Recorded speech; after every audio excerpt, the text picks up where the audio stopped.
The key thing is giving more sustainable products to our customer base.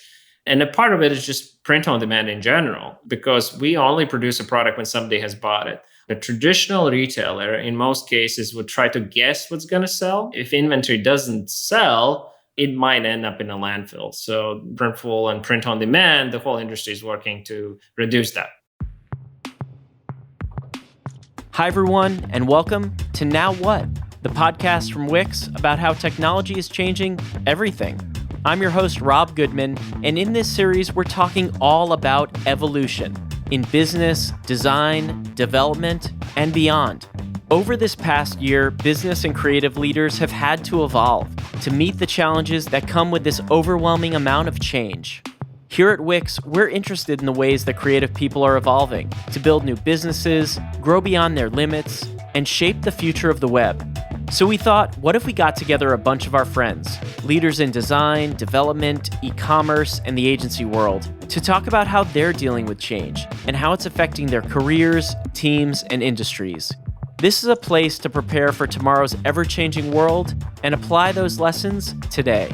In this episode, we have Davis Siksnans on the show, co-founder and CEO at Printful, a print-on-demand and warehousing company for online stores.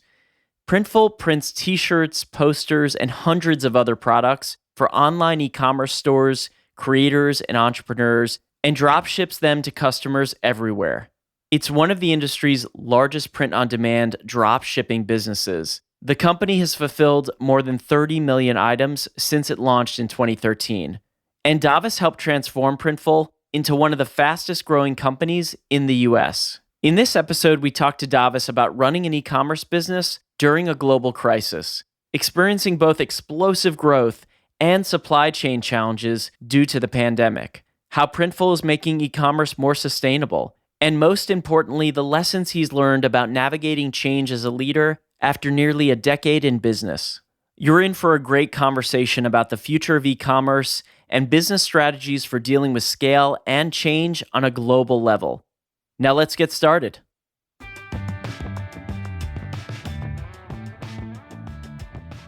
Davis, welcome to Now What podcast. Thanks for having me.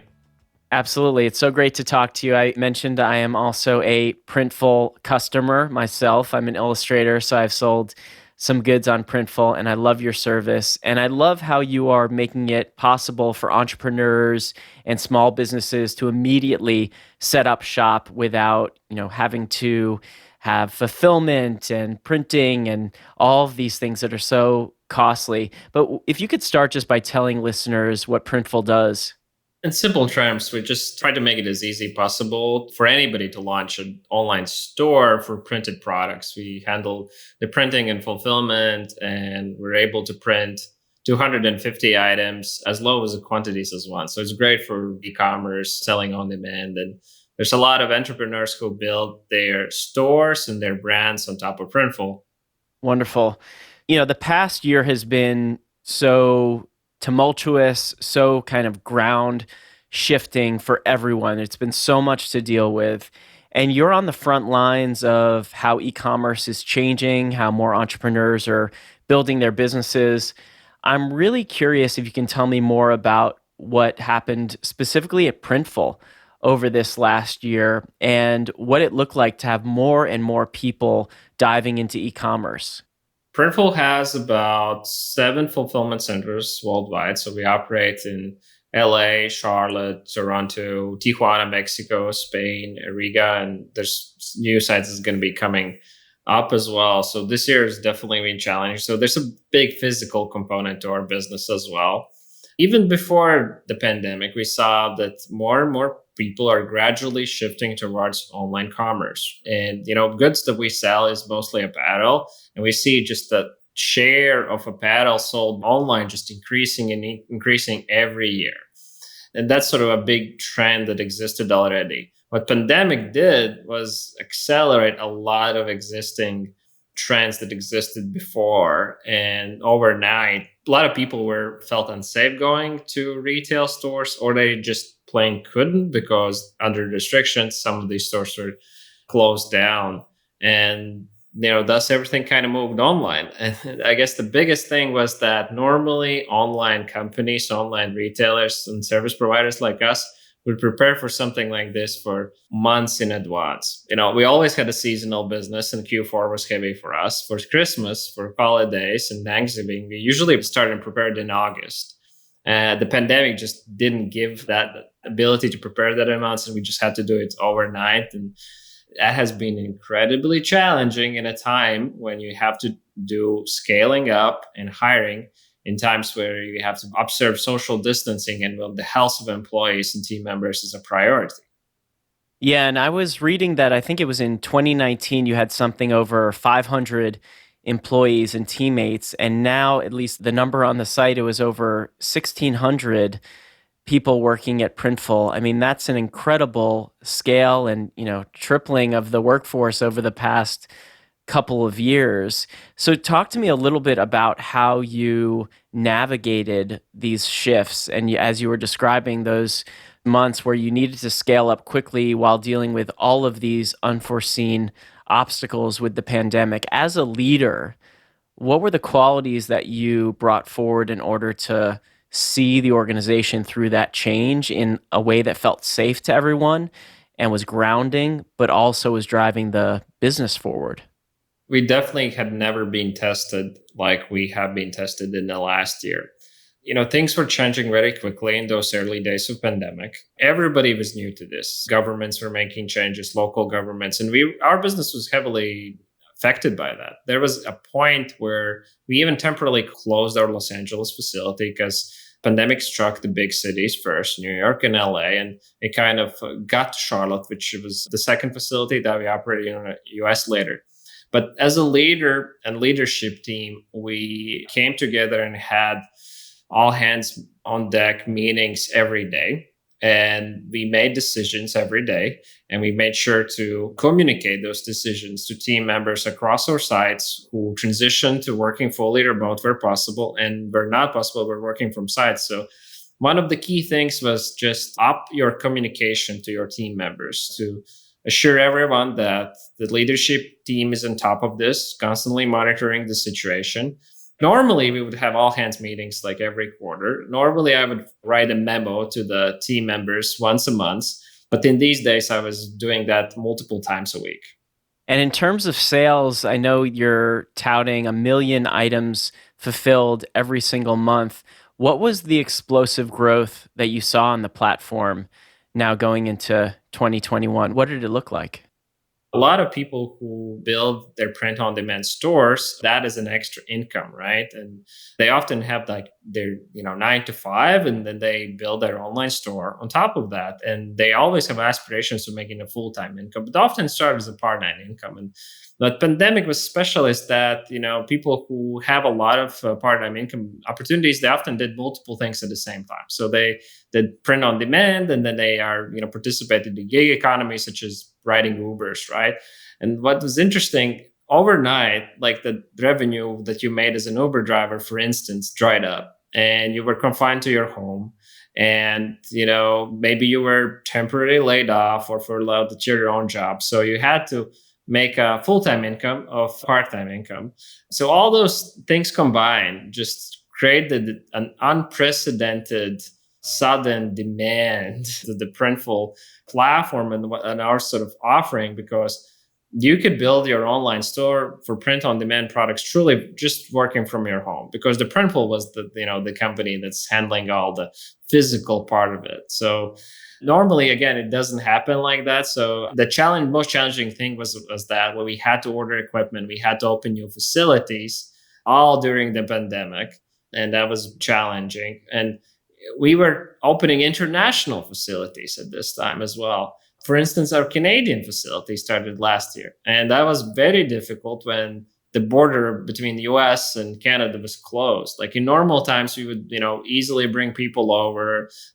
They would facilitate knowledge transfer, help with the training of new members. And we had to do all this as much as possible over, Zoom calls and things like that. After we've been through this, I don't know what else could surprise us.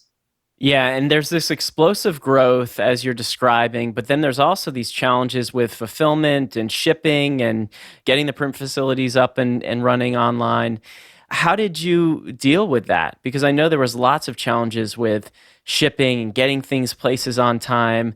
So was there a moment where you felt, hey, our brand is at risk here, the quality of our service is at risk here because we're feeling this push and we can't quite meet it because of circumstances that are outside of our control? There's definitely a feeling like that. And there were things that are out of control. Like as our business was impacted, so were the businesses of our vendors and suppliers. It still continues to this day. For instance, some of the blank we print on were produced in Central America and they closed their production facilities due to the COVID.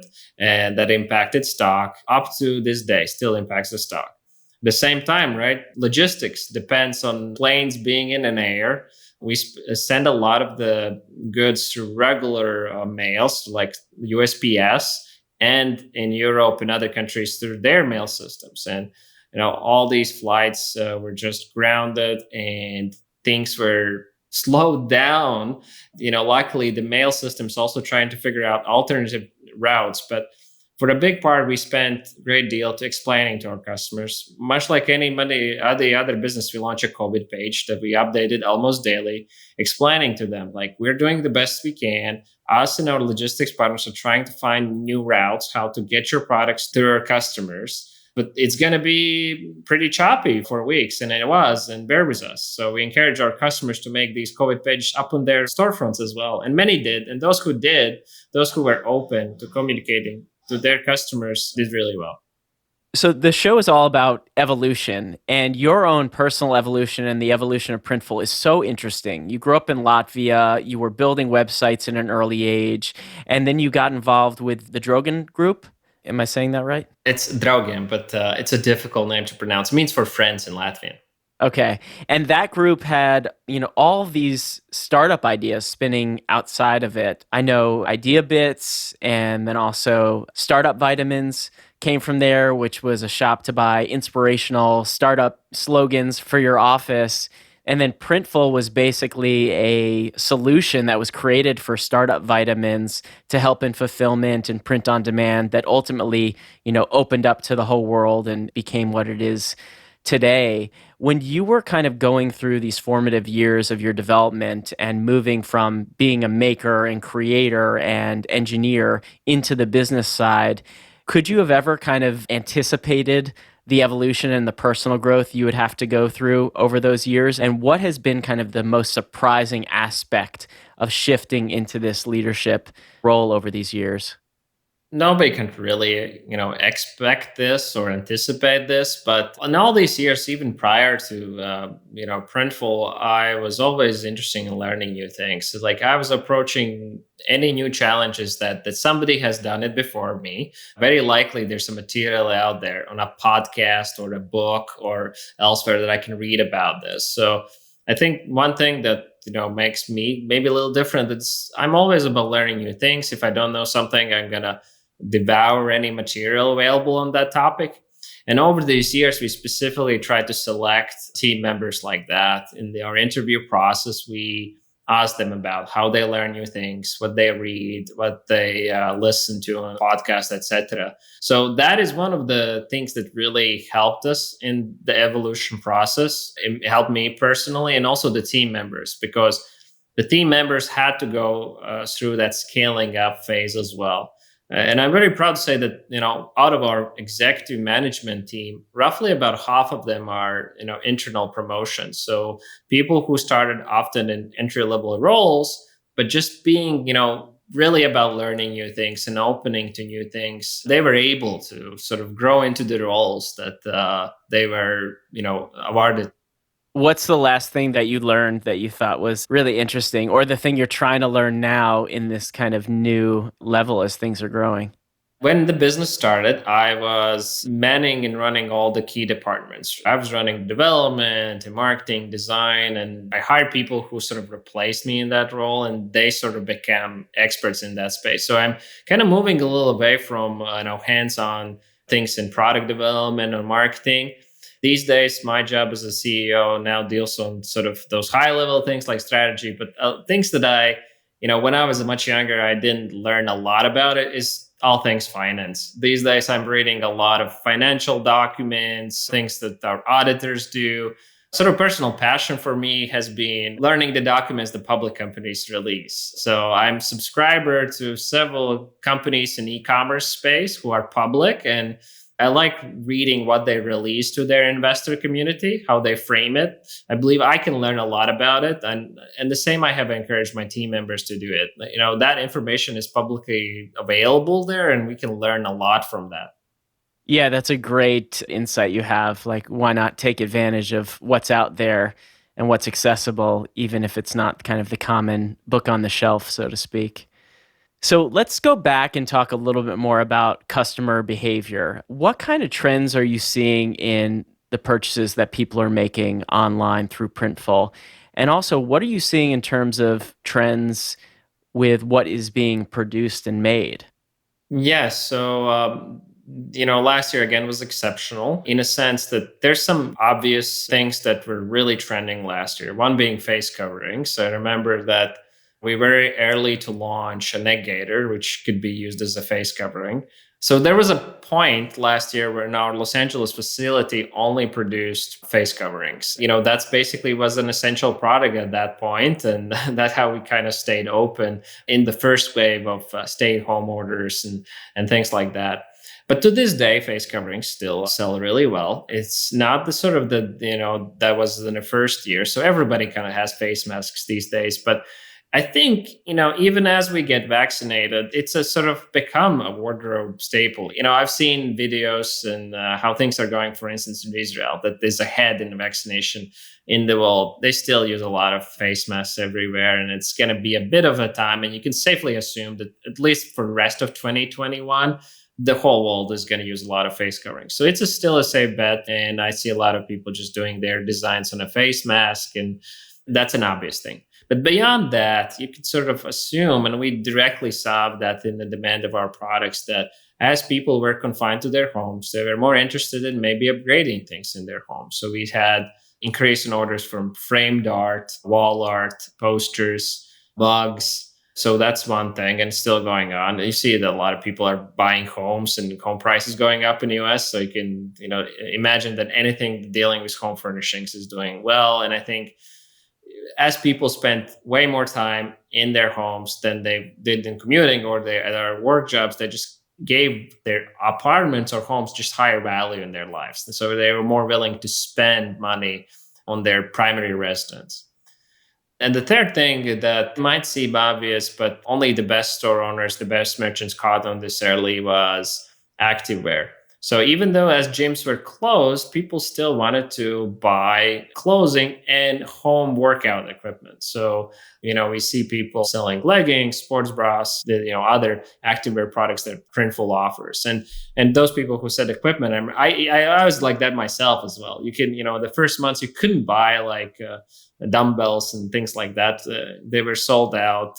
So that tends to do well. And, those people who didn't work out, they switched to more casual clothing, right? So hoodies and joggers also did really well. The reason why Printful's performing as well is just more people want to buy less sort of from branded stores like H&M's and Zara's and Gap, and they want to go more sort of smaller retailers, so more unique. And printed apparel or printed goods in general is, personalized. So people are willing to spend extra money for that, and they see a value for that. You can have a plain white mug, but if that's your design, or it's a design of something or a brand or influencer that you associate with, you're willing to spend more money on that, and you're willing to wait a little longer for that. So that's kind of why, we're doing so as well.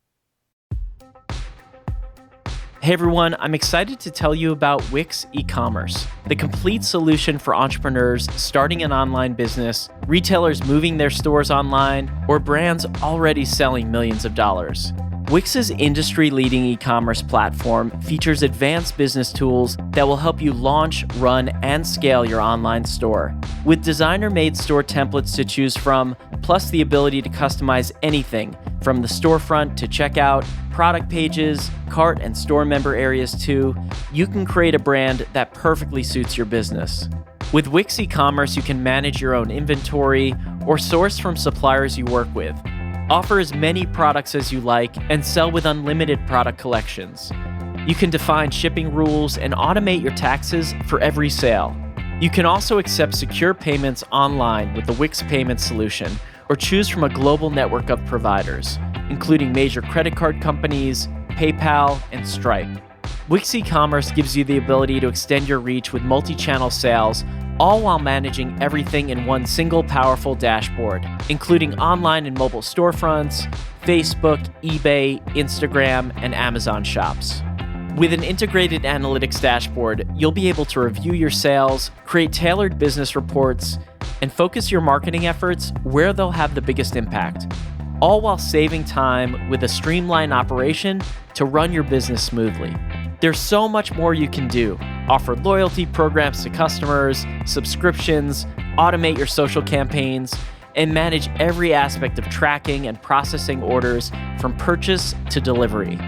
You can get started with Wix eCommerce at wix.com/ecommerce and explore templates, tutorials, blog posts, webinars, and so much more. And now you can level up your plans this year with our new 2021 e-commerce strategy handbook, featuring 4 key strategies for growth, case studies from incredible companies, insights from PayPal, and much more. Download it today at wix.com/ecommerce/strategy-handbook. Now, let's get back to the show.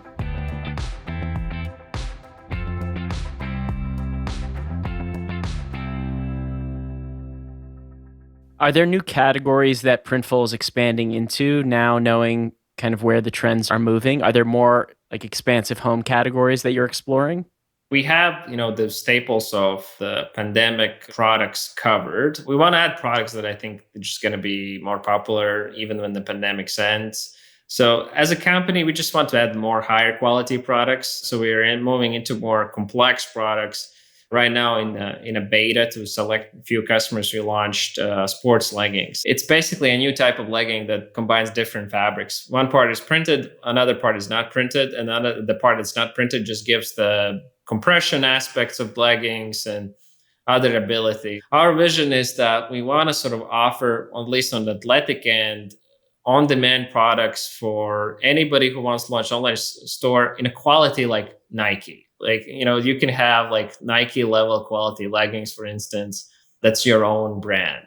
The sort of long term, if you had to compare, the aspiration would be something like Lululemon, where they use a lot of technical fabrics and things like that. So I'm very excited about that as well. But, we do a lot of things in more regular categories as well that are not athletic items. That would be more sustainable products. I think there's no doubt that the world is moving to more sustainable products. I remember that about 7 years ago when we started a business, we had organic cotton t-shirts, but we couldn't sell them. A lot of people are now willing to pay the premium price on that, but that has changed. That in the last 2 years, more people are just way more willing to pay a premium for organic cotton. So we invested in a lot of products in there. And a couple of weeks ago, we also launched the first recycled polyester item. I'm very excited about those and how through providing products like that, we can make the apparel industry more sustainable.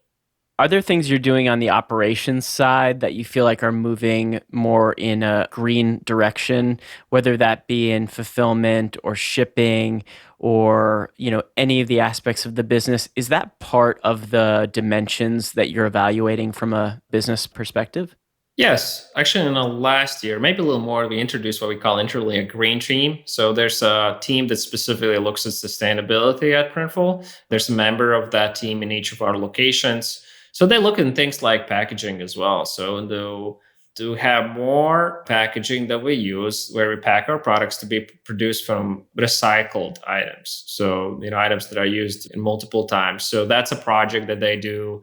As we look into new facilities as well, we can sort of, start thinking about that. And we haven't done it, but we're thinking about things like, hey, can we do like solar panels on there and, the energy we use, the recycling in our facilities as well, any kind of scraps or trash we have, can we properly dispose of that? And so there's many different aspects that we're looking at. The key thing is, I guess, just giving more sustainable products to our customer base.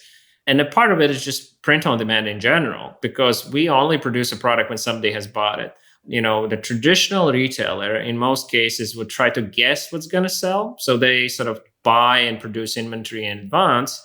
And sometimes if inventory doesn't sell, it might end up in a landfill. You don't want that to happen. So Printful and print on demand, the whole industry is working to reduce that.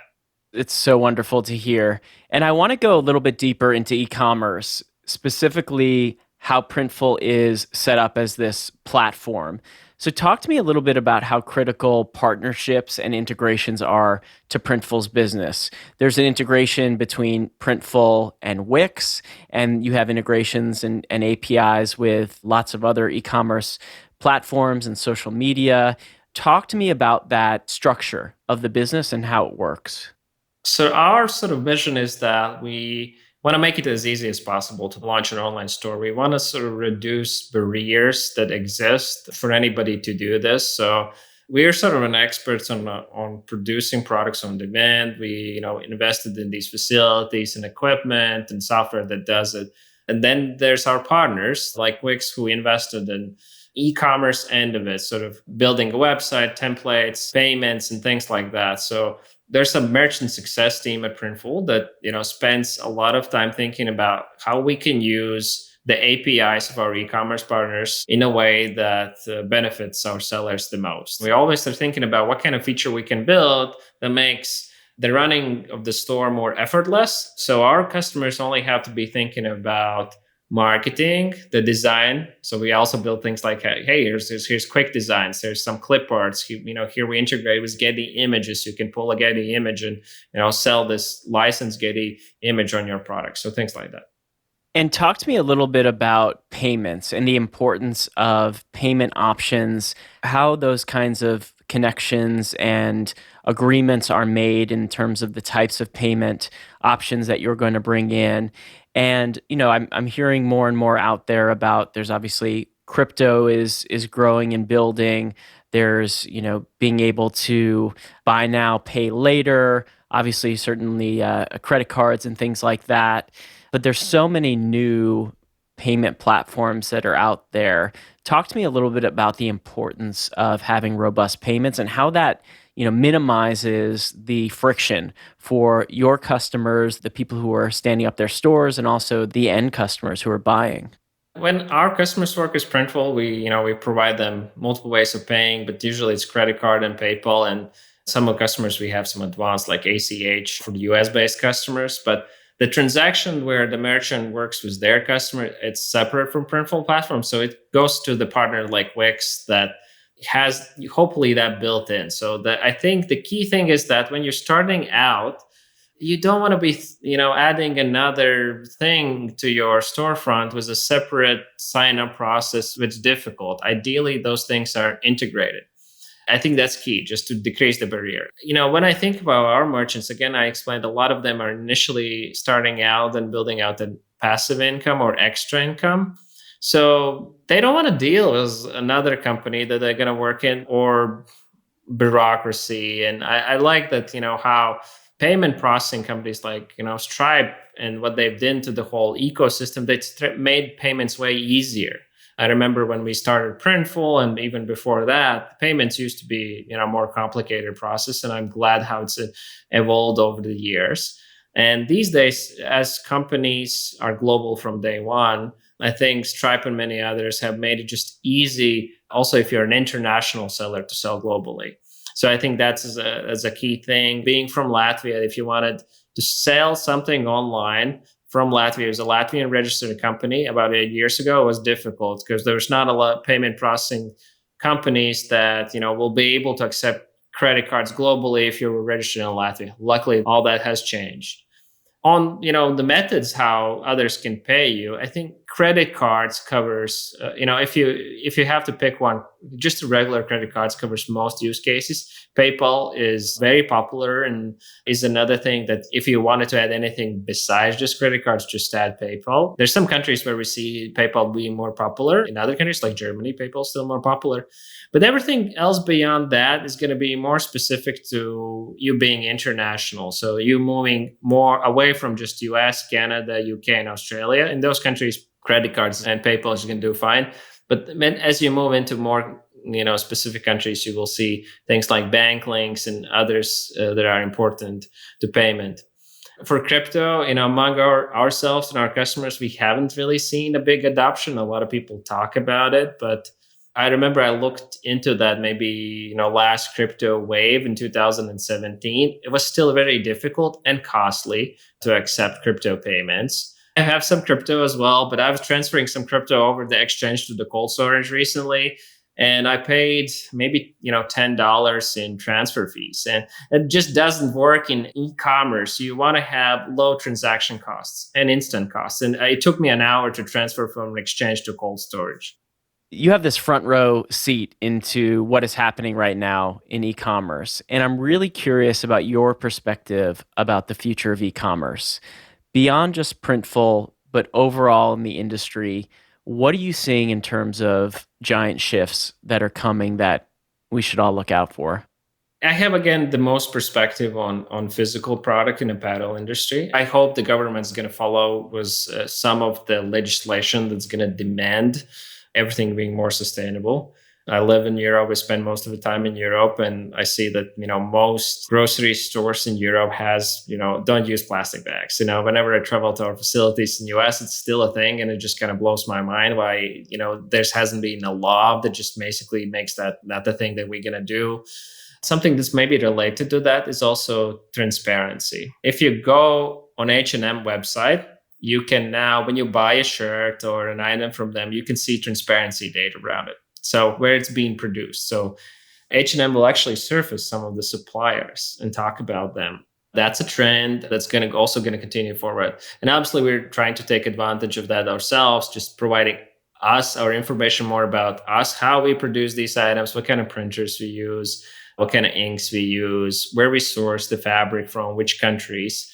E-commerce sellers who do not surface that information, they might be left behind. I think in online sales, you have to build trust and credibility over your web page, your product page. And I'm not a fan myself of very clean product pages. When I say clean, they don't provide a lot of essential information. I think they might look cool, but if you would look only on the customers who converted, only on the customers who bought the product, those customers would likely look at each of the pictures of the product. They would read the product description or any additional information you provided. That extra information around transparency and how these products are built would help increase the sales. And that's a big trend as well. And I see a lot of these days they call direct-to-consumer brands launching, that they launch with that thesis as well, that they are more transparent about how they run the business itself. These days, we ask a lot of questions to our suppliers and try to make sure that, hey, these products are produced in a good manner. And I think that's going to matter in the future. Okay, let's change gears. I want to hear a little bit about something that's exciting you right now. It could be a book. It could be maybe time with people as things are starting to open up a little bit or get better. I'm curious what is kind of putting fuel back in your tank right now. We hired a lot of people over the last year, and I haven't met most of them in person. I think 50% almost growth in last year in terms of employee count. And we owe to our employees to have great parties. Up until the pandemic, Printful had great in-person parties and events. Actually, in March, we wanted to do a big event in Barcelona, which was our latest facility at the time. We were thinking about flying people from all over the world, from the US and Europe to Barcelona, partying there, but also having like a offsite session about the strategy of the business.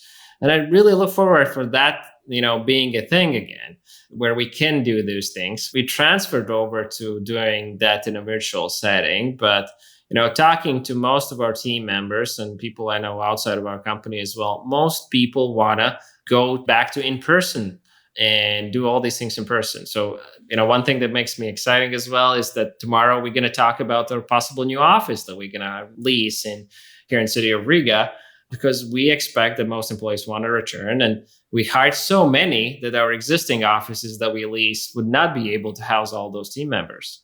That's amazing. Yeah, I think so many people are looking forward to a time when they can meet, get together, bond in person. You can't replace that human connection we have when we see each other.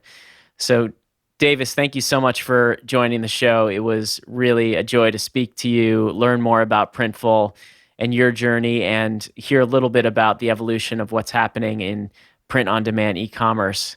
Thanks so much for joining. Thanks for having me. Thanks so much for listening, and big thanks to Davis for joining us and sharing more of the Printful story. Some of the key moments that really stood out to me from this episode are how print on demand as an overall industry can help reduce waste and drive sustainability, because what may have typically ended up in a landfill as extra stock is now only being created and printed when a customer orders it. Why it's valuable to load up your web page with information for your customers, especially around sustainability practices. And for all e-commerce businesses, why it's critical to promote and share how they're printing, what kind of printers they're using, how items are produced, because customers are now expecting that information, and they're evaluating it as they make their purchase decisions. Why increasing communication to your workforce is so important during those times of crisis and change. This is all in order to assure your organization and teammates about how challenges are being addressed and what new practices are being implemented. You can learn more about Printful at printful.com and check out show notes, links, and more about Davis on our website at wix.com/nowwhat. Thanks so much for listening. This is Now What by Wix, the podcast about how technology is changing everything. Now What is hosted and produced by me, Rob Goodman, executive producer for content at Wix. Audio engineering and editing is by Brian Paik at Pacific Audio. Music is composed and performed by Kimo Maraki. Our executive producers from Wix are Susan Kaplow, Shani Moore, Omer Shai, and me, Rob Goodman. You can discover more about the show and our guests at wix.com/nowwhat. Be sure to subscribe and follow the show for new episodes wherever you get your podcasts. And if you like what you heard, please leave us a review on Apple Podcasts and share this show with your friends and colleagues. We'll see you soon.